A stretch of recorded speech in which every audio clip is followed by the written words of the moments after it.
berada di daerah SCPD. Pastinya kita nonton bareng bola final France versus Brazil. Oke. Nah, 2 hari masa berlalunya grand finalnya EBI. Kira-kira ini kan orang terdekatnya bola dikatakan ayah kandungnya gitu kan, ayah biologis malah. Bukan ayah tiri lagi karena kedekatan mereka itu udah gimana ya guys. Nah, ini kita belum dapat bocoran nih. EBI ke depannya apa nih persiapannya? EBI ke depannya yang jelas itu udah dipegang sama manajemen Indosiar. Tetapi tidak terlepas dari kita juga sih. Mungkin yang perlu harus dijaga dan dimengerti sama keluarga besar NTB, manakala nanti misalkan orang-orang yang udah mendukung si EBI tiba-tiba nanti akan dipatok harga yang sangat fantastik untuk diundang ke sana. Nah, itu gimana triknya biar penyampaiannya tuh tidak membuat mereka kecewa. Kita yang SMS mereka kok malah bayar lagi EBI, itu gimana tuh? Dan itu biasa terjadi dari tahun ke tahun, dari zaman Eka Bima sampai terakhir si Iko Ayu malah gitu. Itu gimana tanggapan seorang Ihwan Ehwon, ayah atau papinya EBI? Itu terjadi tiap kontestan. Tiap kontestan yang ikut itu kalau pulang kampung itu kasusnya seperti itu. Nggak hanya di kampung, nggak hanya di Bima atau di mana. Kita atau orang-orang di Jakarta pun akan seperti itu ke artis kita itu. Jadi pemahaman yang harus diterapkan lewat sosmed bahwa jangan menyalahkan EBI ketika nanti bayarannya udah beratus-ratus lipat jauh sebelum menjadi aja, gimana tuh?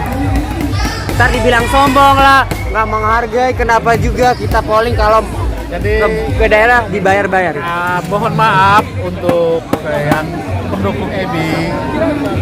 EBI sudah tidak lagi bersama manajemen daerah kita. Oh gitu. EBI udah dipegang manajemen. Nanti ada saatnya kita ada konser terima kasih sekitar bulan Februari kayak. Itu udah ada konsep kita sekitar bulan Februari, insya Allah di Bima ada konser terima kasih dari EBI. Mudah-mudahan jadi kalau ada luang waktu. Tapi itu udah di ACC, udah diomongkan sama pihak penyelenggara, pihak manajemen EBI saat ini. Berarti di momen konser terima kasihnya EBI itulah kalian yang merasa diri sudah menyumbangkan puing-puing itu untuk polling SMS harus dan wajib datang ya, karena itu tidak dipungut biaya. Itu. Setelah itu kita tidak tahu karena manajemen akan mengatur semua itu. Dan mungkin semua udah pada paham di situ karena. Kan, ya mohon maaf kita ini profesional aja. Terus pertanyaan kedua, Om Ewon. Nah, ketika ini udah yang kesekian kalinya melahirkan jebolan dangdut dari NTB khususnya Bima. Tetapi kenapa sih belum satupun yang masih eksis dan terjadi stay tune in Jakarta bahkan live sampai hari ini?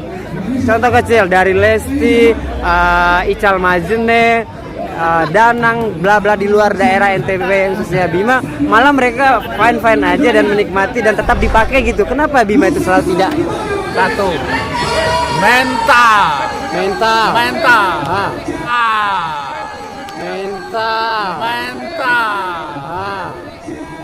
Itu pengaruh besar ke mental kita. Bagaimana mental kita harus menerima Jakarta adalah kota yang metropolitan.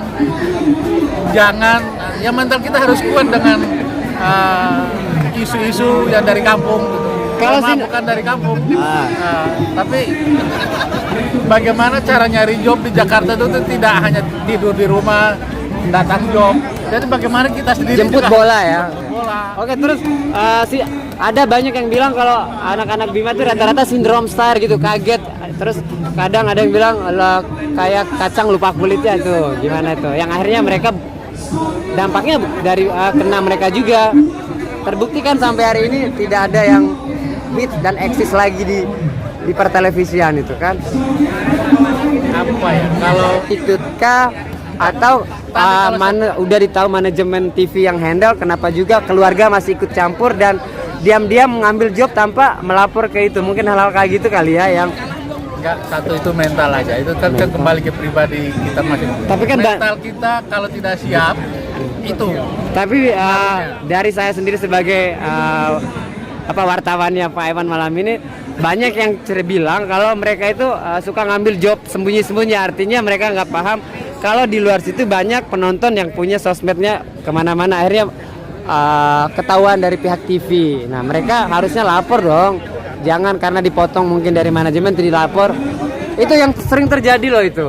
Apakah akan berlaku untuk Ebi, dan Ebi juga akan gulung tikar dan tidak menjadi hits seperti yang kita bayangkan kalau dia anak cerdas, anak ajaib gitu loh. Tugas kita sekarang ini menyelamatkan Ebi. Ebi itu masih anak-anak, masih anak kecil. Karena dia kan anak kecil. Dia masih bisa di apa namanya, umurnya udah matang lah ya. Setelah mereka sekolah. Kalau ini kan masih 14 tahun. Udah tahu.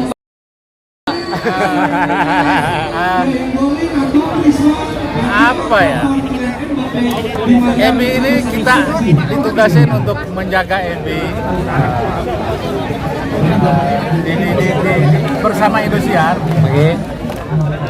Ya, apalagi ya? Kita ada amanat dari keluarga bahwa Ebi itu akan sendiri di Jakarta. Dan Indosiar, manajemen Indosiar dan AKBP Ruslan CS akan menjaga Ebi di Jakarta. Oke, berarti poin apa yang menjadi omongan saya sebelum itu, berarti dia akan pindah gimana? Dengan sekolahnya pindah ke Jakarta atau gimana? Sekolah masih lanjut dulu, SMP kan ini. Lanjut di sana, pulang sekolah dulu. Uji sekolah. Dong hitam lagi dia nggak jadi ada aura-aura artisnya. Hah? Nanti balik lagi debu kena segala macam, nggak ada aura bintang lagi. pulang ujian akhir aja. Oh gitu. Nanti akan sekolah pindah di Jakarta. Berarti intinya pindah ke Jakarta ya kan? SMA-nya. Dapat bocoran nggak SMA berapa nanti? SMA 1 berapa? Lagi dicari-cari seputar Indosiar itu. Seputar Indosiar. Itu kan mahal-mahal semua China punya. Ayah udah sanggup membayar dan membayar anaknya. Oh siap. Oh wow. Siap lah. Wah, Siap. oh gila parah. Oke, satu pesan terakhir untuk the next-nya Ebi nih.